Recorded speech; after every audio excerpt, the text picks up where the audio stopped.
Hello everyone, this is from the member series interviews by Iran Desk. Today we have the pleasure of having Dr. Ali Fatullah Nejad, PhD, a political scientist and analyst with us. Allow me to thank you for accepting our invitation and joining us, Dr. Fatullah Nejad. It's a pleasure to have you here. If you allow me, I will begin by the first question and then my colleagues will continue asking their questions.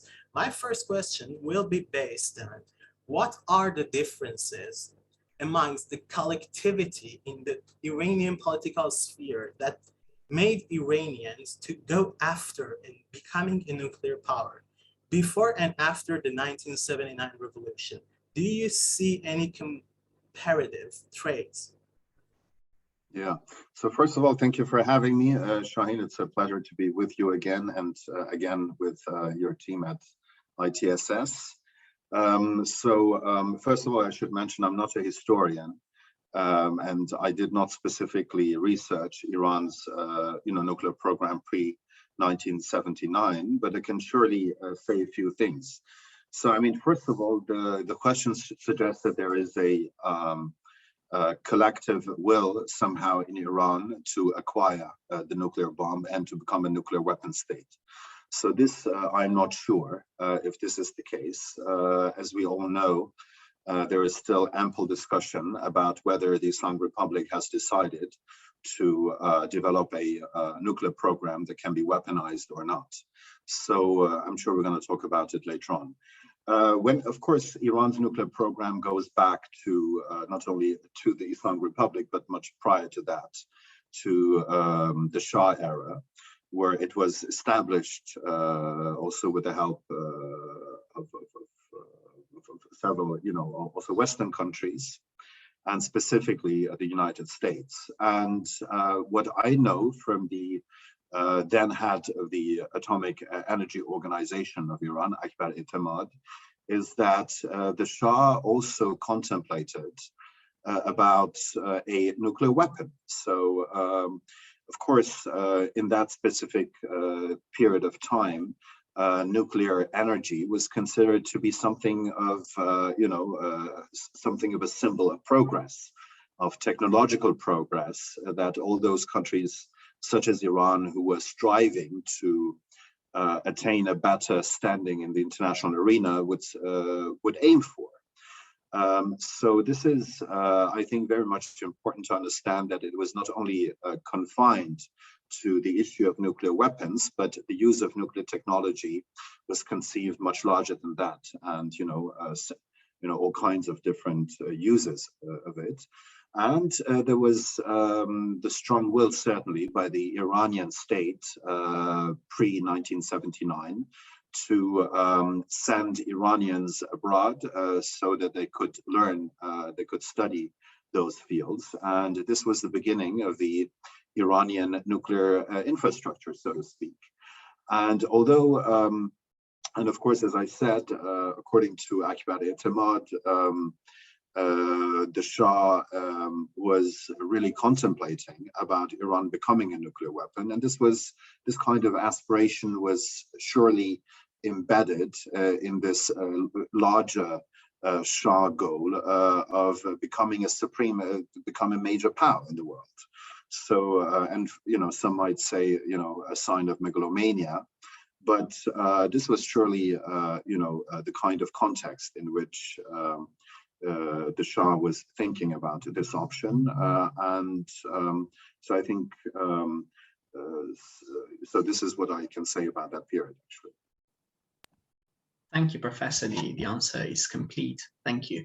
My second question is, considering the numerous sanctions against Iran's nuclear program, what have been the main points of the paradigm shift of alliance from Western countries to Russia and the East to provide the Iran nuclear program with science and technology? As I said earlier, the foundations of Iran's nuclear program were very much also facilitated by the help of Western countries. And of course, Iran in the Shah era was the premier US ally in the Persian Gulf. But all of that, of course, changed dramatically with the 1979 Iranian Revolution, after which the Islamic Republic explicitly detached itself from the Western system, not only detaching itself from it, but also positioning itself as the main antagonist to this kind of Western-led international order. And of course, at the beginning of the Iranian Revolution, the slogan was not only detachment from the Western camp, but also likewise detachment from the Eastern camp. But surely after the so-called hostage crisis in the, right after the Iranian Revolution, the distance vis-a-vis the United States and the West became quite vivid.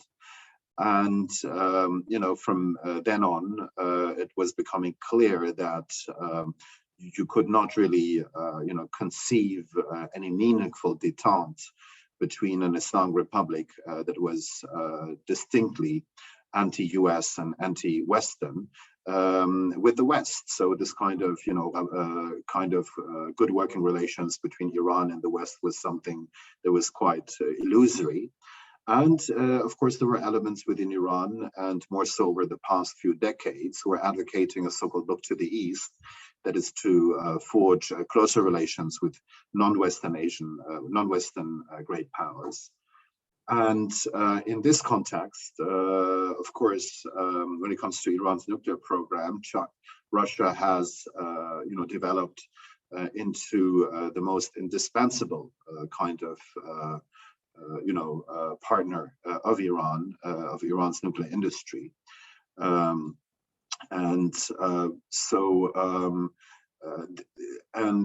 Iran would try to seek help from non-Western states, and not only great powers, by the way, but also in some instances was also, not only the nuclear program, but also the missile program, also associated with some kind of help from North Korea. But yes, there was a kind of paradigm shift through the revolution of 1979, away from the attachment to the West and toward an attachment to the East. And those Eastern powers would also be used by Tehran for supplying them with technological and nuclear support for their nuclear industry. Thank you, Professor, for the comprehensive answers. So the next question concerns a potential case where Iran would be armed with a nuclear weapon. What would nuclear deterrence in this case mean to Iran? Well, I'm going back to the debate that we've seen in Iran about the pros and cons of acquiring a nuclear weapon. First of all, the political leadership of the Islamic Republic suggests that there is a fatwa, a religious decree, illegalizing the production of nuclear weapons, going back to what Khomeini had said after the revolution. And of course, because of that, Iran's nuclear program was disbanded right after the revolution, but its rationale, came up again. Or the discussions were re-energized because of the harsh experiences of the Iran-Iraq war, in which most of the states did militarily support Saddam Hussein's aggression against Iran. And this was strategically and militarily speaking quite an important experience for the Iranian elite, that would hence, start contemplating about the benefits of a nuclear program. And later on, of course, the nuclear program was resumed, specifically with the help of the Russians. But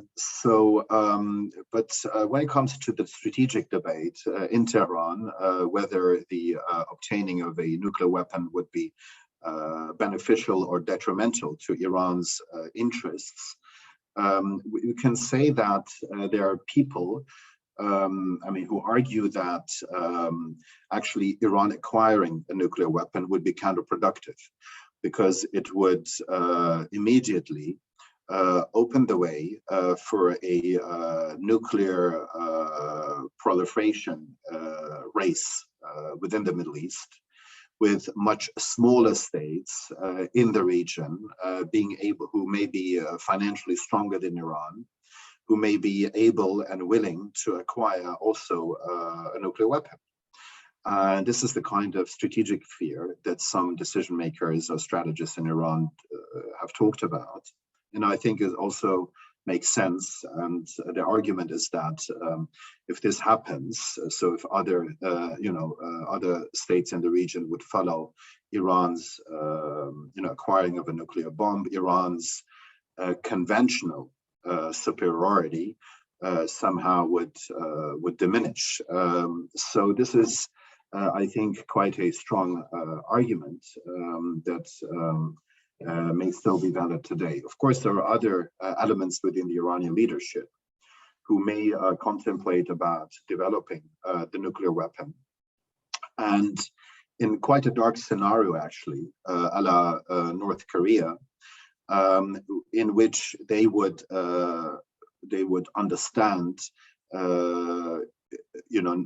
Iran having a nuclear bomb and an Islamic Republic having a nuclear bomb, being immune to any meaningful outside intervention, military one, aimed at regime change. So those elements would point to the case of North Korea, a quasi-totalitarian regime that is still in place despite quite strong US opposition. And so this is also, I think, an argument that may have gained currency much stronger in the last few years, when Iran was faced with unprecedented international and domestic pressures. On the international front, of course, the crippling sanctions by various US administrations, and domestically, heavy pressure from below by a series of by two major nationwide uprisings against the regime. So yes, so those elements within the regime would consider Iran having a nuclear bomb to be a safety valve against foreign orchestrated military regime change.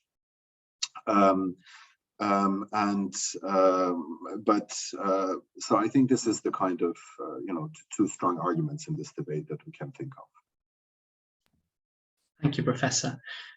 Turning to a more foreign perspective, what does a nuclear Iran imply in the international arena? And again, could there be deterrence in this kind of panorama? Could there? Well, I mean, amid Iran's defensive architecture, we don't have only the possibility or the issue of a potential nuclear weaponization of Iran, but Iran heavily relies, as you all know, on asymmetric means of also deterrence, of defense. One of them being non-state actors serving as more or less Iranian proxies in the Middle East, and the other one being an ever-expanding missile program. And I think this missile program has become quite an important also tool of deterrence, because it has gained much in precision over the last few years. And it has been, it has been put to use much more effectively. Of course, when we talk about nuclear weapons in the Middle East, we talk about primarily the nuclear monopoly held by Israel. Of course, Israel would not publicly acknowledge that, but sorry. But Iran, and this is why especially Israel is very much interested in avoiding a nuclear Iran to emerge, and this is why they have been constantly and routinely engaging in acts of sabotage and against Iran's nuclear infrastructure. over the past few years, and they're going to continue to do so regardless of whether the JCPOA gonna be resurrected or not. I think this is heavily, very much, connected to Israel. This fear of a nuclear weapon state. But what really the benefits of nuclear deterrence would be is a difficult question to respond to. If Iran would, let's say, in the near future, also in the absence of a JCPOA being revitalized, seek the expansion of its or the continuation of its nuclear escalation strategy, that is to basically prepare the ground for becoming a nuclear threshold state. So this is also one of the options. So that is to be able to develop a nuclear weapon within a relatively short period of time, as a dozen of other states worldwide do have the capability to do so. I mean, among them, Germany. So this would be, of course, some kind of a gray zone. But then again, the question is how others and Iran's neighbors and also the great powers would perceive this gray zone, and whether it would push them, in the case of the regional states, to seek, to seek also nuclear armaments. And we've seen that also in the wake of the Iran's nuclear issue over the past few years. There are states on the Arabian Peninsula who have started to invest on their own nuclear industry. So whether this kind of scenario of Iran becoming a nuclear threshold state, but nothing would happen, would play out or not, this I'm not sure about. Regarding perceptions vis-a-vis a de facto or a veritable nuclear Iran, I think not only the Western states may be highly alarmed by this prospect. Of course, because all of that has to be seen in close connection with the nature of the leadership in Iran. I think so. This is how it is commonly viewed, of course. So it's I mean, as we see in the current debates about Russia and the potential use of the nuclear weapon, it very much goes back to the nature of the Putin regime in Moscow. So I think in the Iranian case we have similar concerns. So what would a nuclear armed Iran mean? I mean, of course, for the Western states, this would be highly alarming. This would probably push regional states into developing their own arsenal. Whereas Iran's non-Western great power partners, Russia and China, would also not be necessarily content with this. I mean, as I've recently wrote in a piece for the Middle East Institute writing about Iranian-Russian relations, I argued that, in fact, the normalization of relations between Iran and Russia may be more of a risk to Moscow's interests than a nuclear Iran. This may be true because of the number of geopolitical and geoeconomic benefits that Moscow has vis-a-vis in Iran that is weak, because in constant conflict with the West, in which Moscow can step in and take advantage of. But then again, also the question is whether really the Russians would love to see a nuclear armed Iran on their southern flank. And this may also embolden Iran, which also would not be in Moscow's interests. And also the question is whether the Chinese would welcome such a scenario, the multiplication of nuclear states, and especially within the region where they heavily are importing their energy needs from. So this may be a destabilizing factor that may have much more repercussions, much more serious repercussions than one can think of. So I think there is, and this is, and against this backdrop, I think we can explain why we may have this kind of P5+1 format in the nuclear negotiations, because all of those powers who have been involved in the nuclear negotiations and nuclear diplomacy with Iran since by now 20 years, is, all of them are, also somehow concerned about Iran developing nuclear. Dr. Fatullah Najat, allow me to conclude with this question. For some time now, the negotiations regarding the revival of the JCPOA have been going on. What is your anticipation about the outcome of these negotiations? And how do you think Iran's regional rivals will respond to that outcome? Sorry, how does Iran regional? Competitors. Oh, yeah.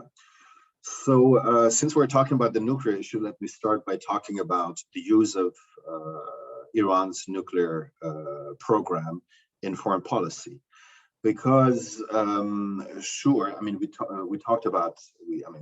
briefly talked about different potential aspects and dimensions of Iran acquiring a nuclear bomb or becoming a nuclear threshold power, and what all of that would mean. But on the other hand, there is also a very opportunistic and practical need of Iran's nuclear program, which is basically to scare the West and to use it as a kind of as the main bargaining chip in trying to push for concessions vis-a-vis the West. Of course, sanctions were imposed on Iran not only because of the nuclear sanctions, nuclear program, but Iran is using its nuclear program to get rid of those sanctions. And so it's a very,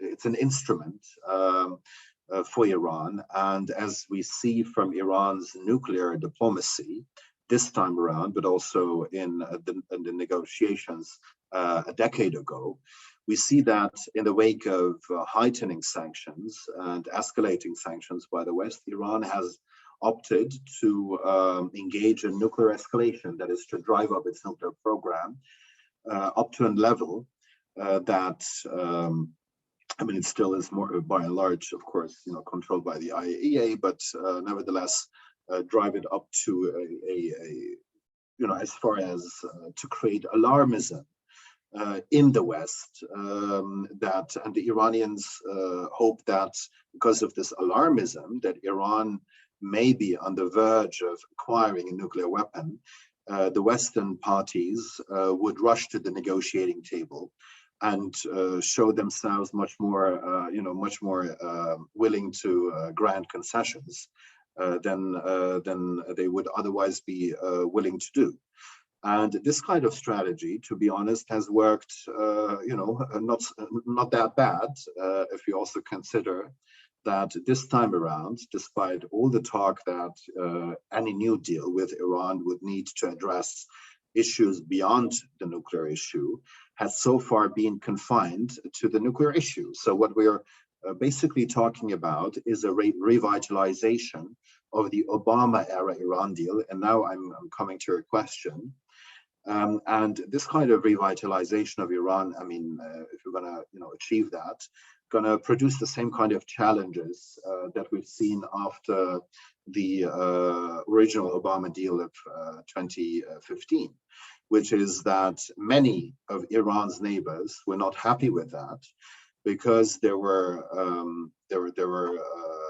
criticizing that the Obama administration was too soft on Iran, especially when it comes to its expanding regional presence that got emboldened after the JCPOA.